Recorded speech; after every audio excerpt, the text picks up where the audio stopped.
WorldComEDU. Elite Children's Classics. World's Literary Masterpieces. The Adventures of Huckleberry Finn.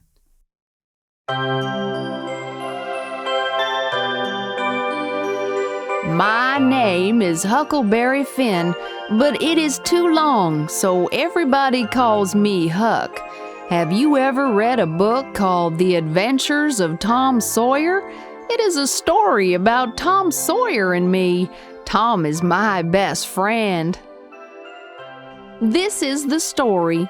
Tom and I found the money that some robbers hid in a cave, and it made us rich. Each of us got $6,000. When Judge Thatcher learned this, he said, "I'll keep the money for you. I'll give you $1 every day. It is not good for young boys to have lots of money." Widow Douglas took me as her son. She said, "Huck, stay with me. Your father has gone somewhere. I'll take good care of you and make you a good boy." So I decided to stay with her. She was very kind, but I didn't feel comfortable there because her sister, Miss Watson, lived with us. She always tried to teach me reading and writing. I didn't like to study so much at home. One day, after supper, I went up to my room with a piece of candle and put it on the table. Then I sat down in the chair by the window. I tried to think of something cheerful, but it was no use. I felt so lonesome that I wanted to die. The stars were shining in the sky, and the leaves rustled in the woods. Then I thought I heard a meow, meow in the distance. A cat was coming closer and closer. When it came to our house, it stopped. That was good. Now I said, "Meow, meow." Then I put out the light and scrambled out of the window and slipped down onto the ground. There I found Tom Sawyer in the dark. We went along a path among the trees. We were very careful not to make a noise. I followed Tom till we got to the edge of the hilltop. There we could see the whole village with 3 or 4 lights twinkling and the Mississippi River. We went down the hill and saw Joe, Rogers, and 2 or 3 more boys. After Tom made everybody swear to keep it a secret, he showed them a hole in the hill in the thickest part of the bushes. Then we lit the candles and crawled in on our hands and knees.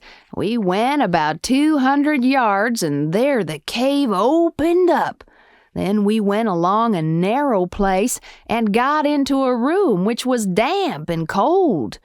When we stopped there, Tom said, "Now we'll form this band of robbers and call it Tom Sawyer's Gang." "What do we do?" said one of the boys. "Only robbery and murder," Tom answered. Little Tommy was asleep now, and when the boys woke him up, he was scared. He cried and said, "I want to go home to Mammy. I don't want to be a robber anymore." So they all made fun of him and called him Crybaby. That made him mad, and he said, "I will go home and tell everyone about the secret." But Tom gave him 5 cents to keep him quiet. He said, "All of us will go home and meet next week. Then we'll rob somebody and kill some people." Ben said the only days he could go out were Sundays, but other boys said it was not right to do something wrong on Sundays, so they agreed to get together and fix a day as soon as possible. Then we elected Tom Sawyer first captain of the gang, and we all went home. When I got into my room through the window, the sun was already beginning to rise. My daddy had gone somewhere. I had not seen him for more than a year. That was fine with me. I didn't want to see him any more because he often hit me when he had no money to buy whiskey. We played robbers now and then for a month, and then I resigned. All the boys did too. We robbed nobody, and we killed nobody either. 3 or 4 months passed, and winter came. I went to school every day. I could spell and write a little now, and could say the multiplication table up to 6 times 7 is 35. At first I hated school, but by and by I was able to stand it. I got used to the widow's ways, too. One day I went to the front garden. There was an inch of snow on the ground. I found somebody's tracks there. They were my daddy's, I thought. When I lit my candle and went up to my room that night, there sat Daddy. I shut the door. He looked very old. His hair was long and his clothes were just rags. There was no color in his face. He looked like a sick man. He said, "You seem to be very happy and rich. They say you have $6,000. I came here to get some money from you. Give me that money tomorrow. I have no money and I'm very poor." "Judge Thatcher has got it. I don't have any money with me now," I said. But when he knew I had $1, he took it and said he was going downtown to get some whiskey. The next day he was drunk and went to Judge Thatcher's and tried to make him give up the money, but he couldn't. Then he came to me again and told me not to go to school. He didn't think I needed to learn how to read and write, so when he saw me going to school, he always hit me. One day he came to the widow's house where I lived. He took me up the river about 3 miles in a boat. We crossed over to the Illinois shore where there was an old cabin. He kept me with him all the time, so I never had a chance to run off.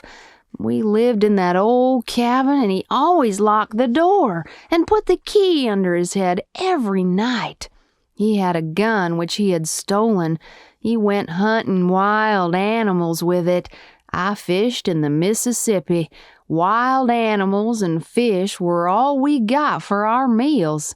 Almost every other day he locked me in and went to town. He traded game and fish for whiskey and brought it home and got drunk. I didn't go to school for a month. At first I wanted to go back to school because I was beginning to enjoy studying. But by and by I got lazy. Then I thought it comfortable to lie or fish every day instead of studying.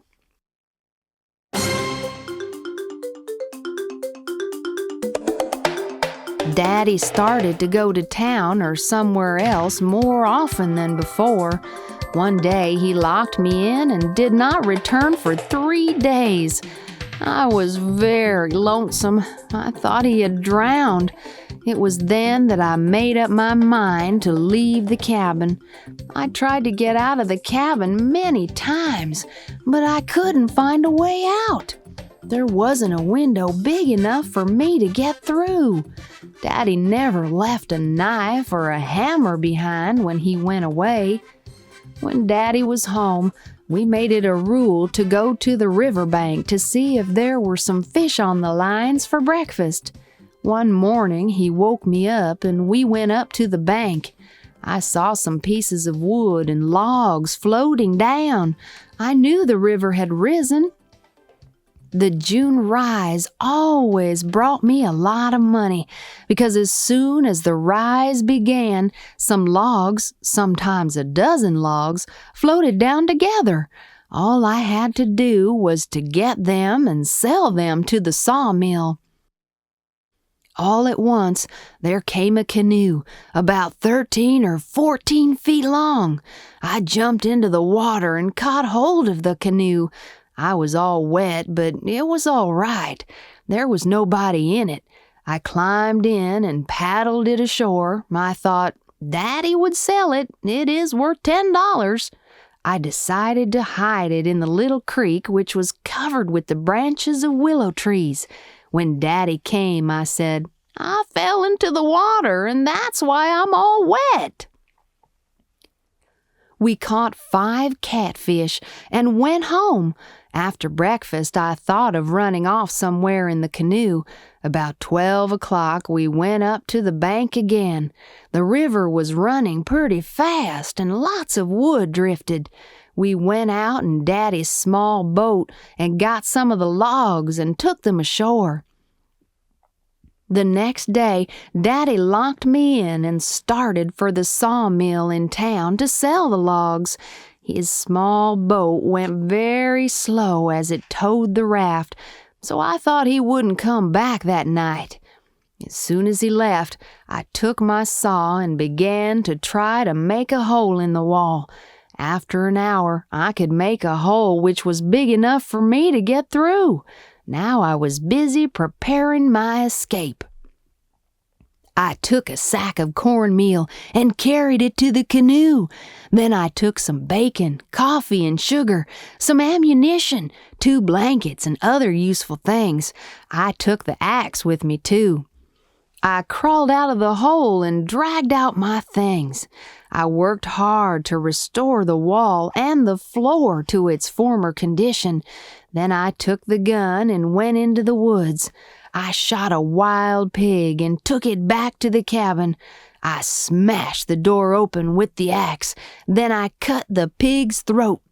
I laid it down on the floor near the table to let it bleed. Next, I took an old sack and put a lot of big rocks in it. I dragged it to the door and through the woods down to the river. At last, I pulled out some of my hair, put some of the pig's blood on the axe, and stuck it in the backyard.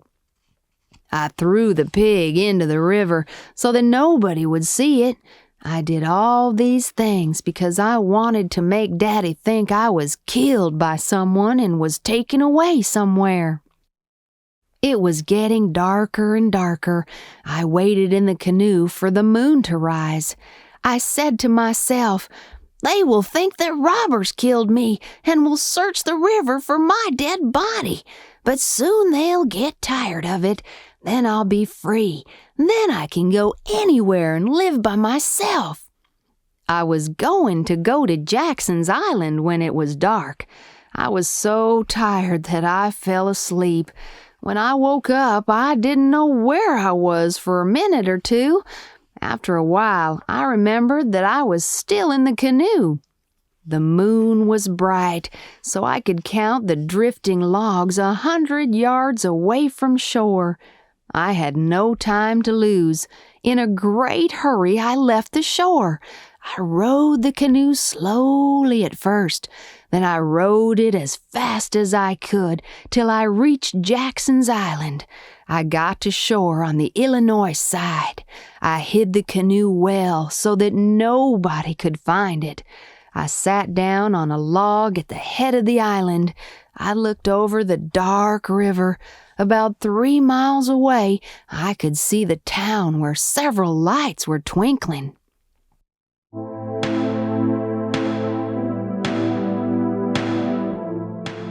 The sun was high when I woke up.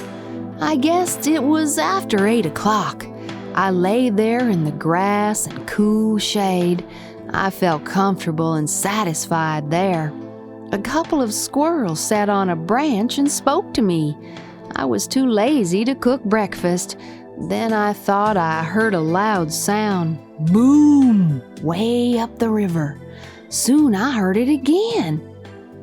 I went to see what it was. I saw a ferry boat that was full of people. They were firing a cannon over the water and were trying to make my body come up to the top of the water. I was very hungry then, but it was dangerous to make a fire to cook. I thought, if they see the smoke on the island, they will come and catch me. They floated loaves of bread for the drowned body. I waited at the water's edge for the bread to come. After a while, a big loaf came along, but I missed it.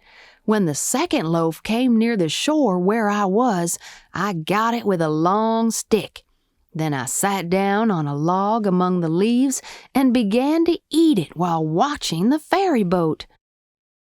When the boat came very close to the island, I could see everybody on it. Daddy, Judge Thatcher, and Tom Sawyer, and his old Aunt Polly. They were watching carefully to find my body somewhere on the shore. When the boat went out of sight, I felt I was all right. I got my things out of the canoe and made a kind of tent with the blankets. I caught a catfish and cooked it. It was a very big catfish. When it got dark, I started my campfire and had supper. Then I caught some more fish for breakfast. But by and by, I got lonesome. So I went to the bank and counted the stars and drifting logs and rafts that came down, and then I went to sleep. I did the same thing for 3 days and 3 nights. On the 4th day, I decided to explore the island. I found plenty of ripe strawberries. At first I thought I was deep in the woods, but I wasn't far from the shore of the island. Although I had my gun along, I shot nothing. Once I almost stepped on a big snake. It went away, slithering off through the bushes. I ran after it and came to a place where there were ashes of a campfire. It was still smoking.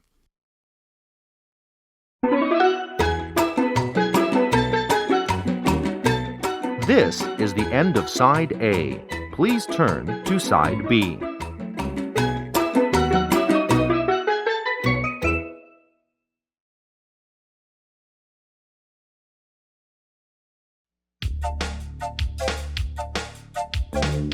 I was very surprised to find it there. I looked around and listened carefully, but I saw nobody around. When I got back to my camp, I didn't feel safe. Then I got everything into the canoe again. I put out the fire and scattered the ashes around. I climbed one of the trees and stayed there for 2 hours, but I saw nothing. At last I got down, but I stayed in the thick woods, and I was on the lookout all the time. I was very hungry because I had only had berries to eat all day, so when it was dark, I started to cook supper in the woods. I said to myself, I have to stay here all night. Just then, I heard somebody coming along. I put back everything in the canoe. I slept in it that night, but I couldn't sleep well. As soon as the morning came, I went back to the place where I had heard the sound of footsteps. I went slowly and looked out through the leaves. To my surprise, it was Jim. Jim was Miss Watson's black boy. I never thought I would see him in such a place. "Hello, Jim," I said. When he saw me, he bounced up and looked at me with his mouth open. "Oh, don't hurt me. I haven't done anything bad to ghosts. You're Huck's ghost, aren't you? Please go away," said Jim. So I told him how I came to the island. At last he understood. I was so glad to be with him. I wasn't lonesome anymore. Then I said, "Let's cook something for breakfast. Let's make a good campfire." "What is the use of making a campfire to cook strawberries? You have a gun and we can get something better than strawberries," said Jim. "I came here the night after you were killed. I haven't had anything to eat since then."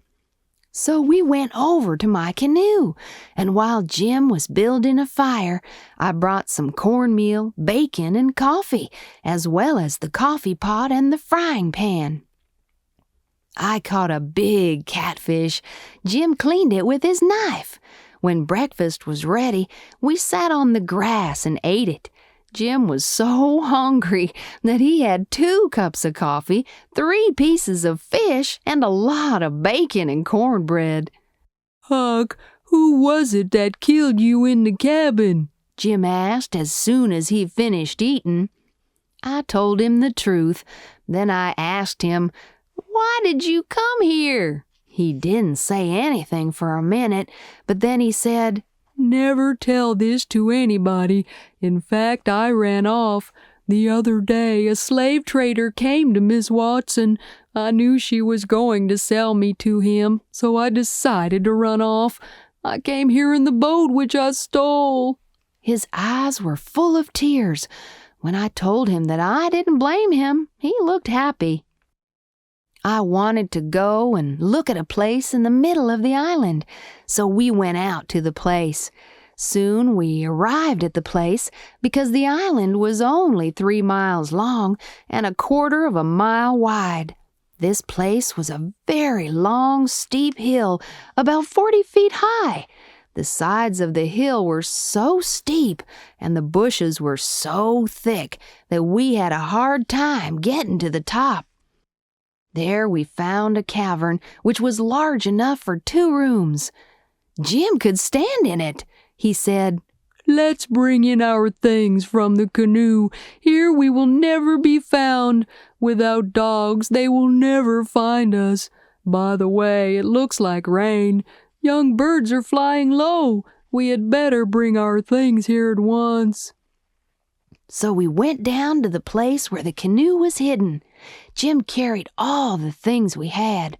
I took some fish off the lines and began to get ready for supper. There was a flat space near the door of the cavern. It was a good place to build a fire, so we cooked dinner there. We spread the blankets inside and ate our dinner there. Soon it got dark and began to rain. The wind blew hard too. This home of ours is really comfortable, Jim. Pass me another piece of fish and some hot cornbread, I said.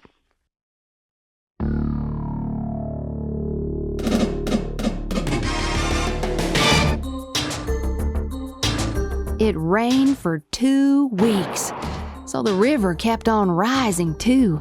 At last, the water was 3 or 4 feet deep. As soon as it stopped raining, we went all over the island. Though the weather was very hot, it was cool in the woods. On every old broken tree, we saw rabbits, snakes, and other small animals. One night, we were up at the head of the island. Just before the sun was up, we found a 2-story house floating down. We went over to it in the canoe and got on it. Jim and I went upstairs at first, but it was too dark to see anything. We waited until the sun was up. When it became bright enough, we saw a table, a bed, and 2 old chairs, and other things on the floor. To my surprise, there was a man lying there. Hello, wake up, it's morning, Jim said to him, but he didn't move. Soon we found that he was dead. It's a dead man. He was shot. He has been dead for 2 or 3 days, said Jim. He told me not to look at his face. On the floor, there were a woman's old dresses and a hat. There were a man's clothes, an old tin lantern, a butcher knife, and some candles. We put everything that seemed useful in the canoe. Then we went back to the island. After breakfast, I wanted to talk about the dead man, but Jim didn't want to. I was very happy to find $8 in the jacket of the dead man. Oh, you'd better not take that money from him. It belongs to him, Jim said.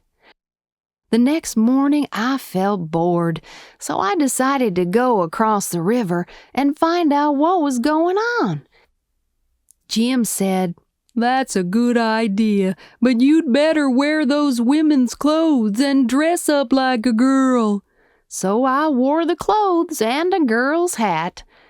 Nobody will know you, even in the daytime, but you have to walk like a girl, said Jim. So I practiced all day, and at last I was able to walk like a girl. When it got dark, I started off in the canoe. I arrived at the town in an hour. Then I tied up the canoe and began to walk along the bank. There was a light shining in a little house. I wondered who lived there.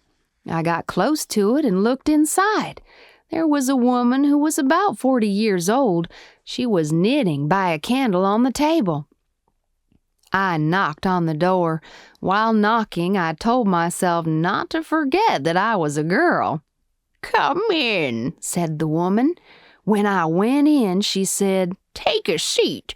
She looked at me with her little shiny eyes. "What's your name?" said the woman. "Sarah Williams." "Where do you live? In this neighborhood?" "No, ma'am. In Hookerville, 7 miles below. I've walked all the way, and I'm very tired." "Hungry, too, I guess." "No, ma'am. I was so hungry that I had to stop at a farm on my way here, so I'm not hungry now. My mother has been sick, and we have no money. I'm going to visit my uncle. He lives at the upper end of the town." "Abner Moore is his name," I said. "I don't know him because I have lived here for only 2 weeks. It's quite a long way to the end of town. You'd better stay here tonight. Take off your hat," she said. "No, thank you. I'll rest here for a while and then I'll move on. I'm not afraid of the dark," I said. "I won't let you go alone. When my husband comes back, he'll take you there." She kept on talking, but she didn't say a word about what was going on in the town. At last she said, "I know Tom Sawyer and Huckleberry Finn, who found all that money." She knew about Daddy, who was drunk every day. "We have often heard about Huck, who was killed when his father was out," she said. "Who killed him?" "Some people say his father did, but others say Huck was killed by Miss Watson's slave, Jim. He ran off on the same day when Huck was killed, so if you catch him, you can get a $3,000 reward. They will give you $200 if you catch Huck's father. Everybody around my house is trying to catch them and get the reward. I am too." "Do you think you can find either of them? How and where do you look for them?" "Well, they may live on that island over there. I'll try some day with my husband because I saw smoke over there the other day." When the woman stopped talking, I looked up. She was looking at me curiously. "What did you say your name was?" she asked. "Mary Williams." "I thought you said it was Sarah when you first came in." "Oh, yes, I did. Sarah Mary Williams. My first name is Sarah." "Is that right? But tell me your real name. Is it Bill or Tom or Bob?" I really didn't know what to say. "Don't worry. I'm not going to hurt you. I know you're a runaway. Why did you run away? Tell me all about it," she said. "My parents are dead, and I was sent to an unkind farmer. He treated me very badly, so I ran away in his daughter's dress and hat. I'm sure my uncle will take care of me," I said. "Poor boy. By the way, do you know how I found that you were a boy? When I saw you thread the needle, I thought you were a boy. A girl usually holds the needle still and pokes the thread at it, but you did in a different way. Now, you'd better go to your uncle's," she said. So I said good night and left her home. When I got back, Jim was already asleep. I woke him up and said, "Jim, they are after us. We must leave here at once." Suddenly, his face turned pale. We put out the campfire and took our things to the canoe. We said goodbye and left Jackson's Island, which lay still in the dark. Jim and I had many more adventures. Later I learned that the dead man Jim and I had seen on the house in the river was my father.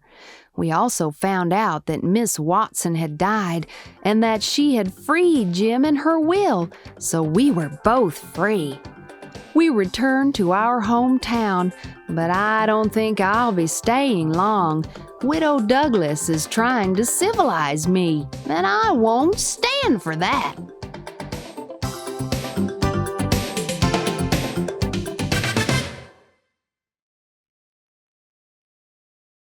The Rooster and the Fox.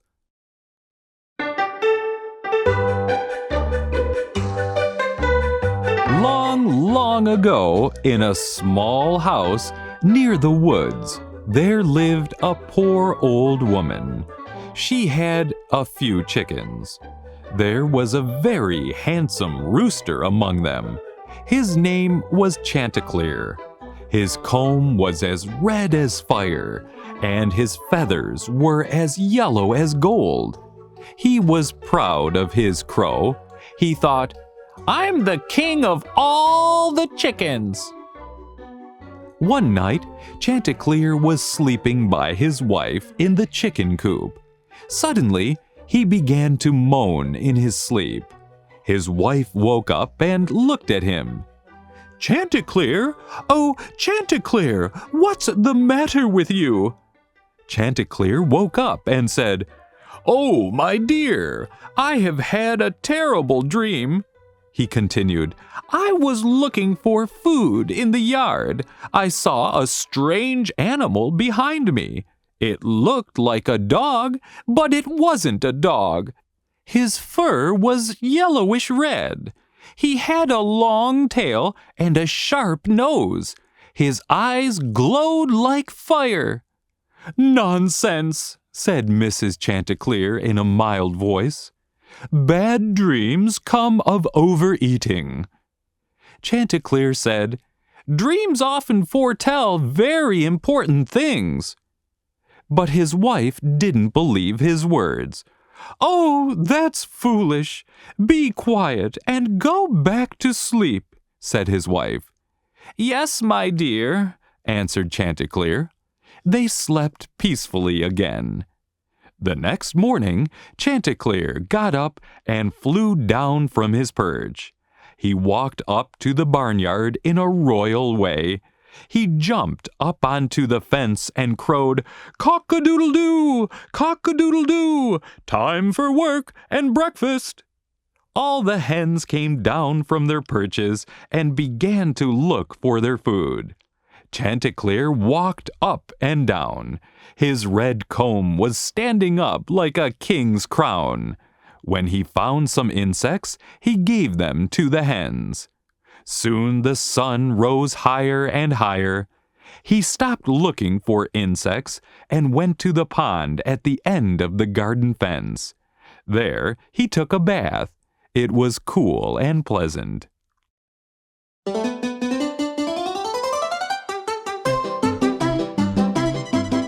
While he was taking a bath, a strange animal came out of the bushes.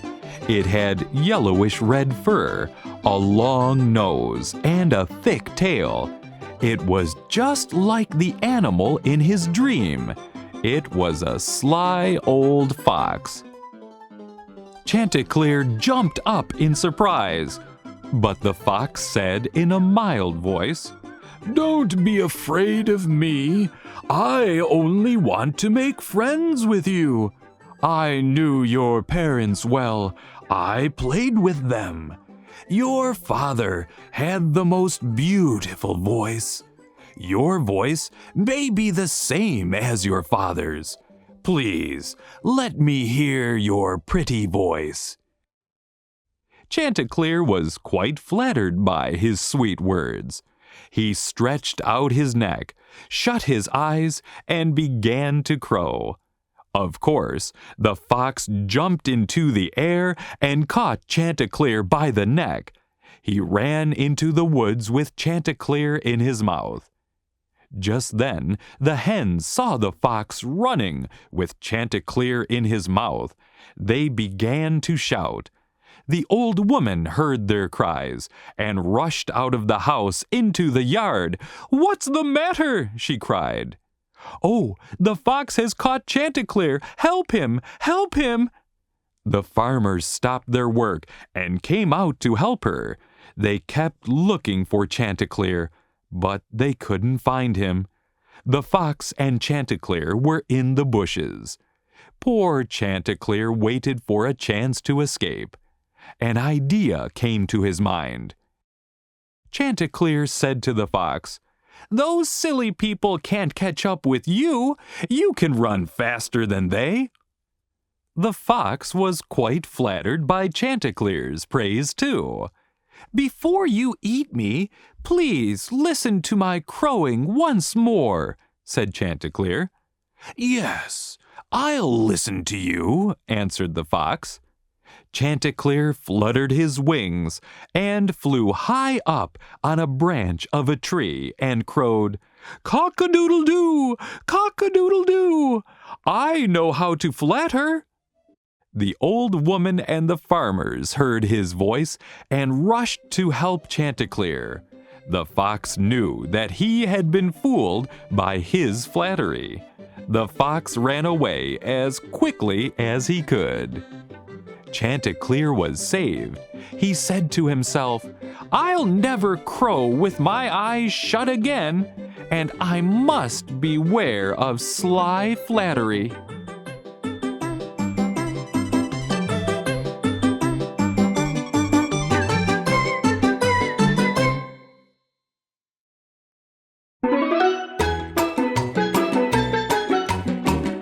This is the end of Side B.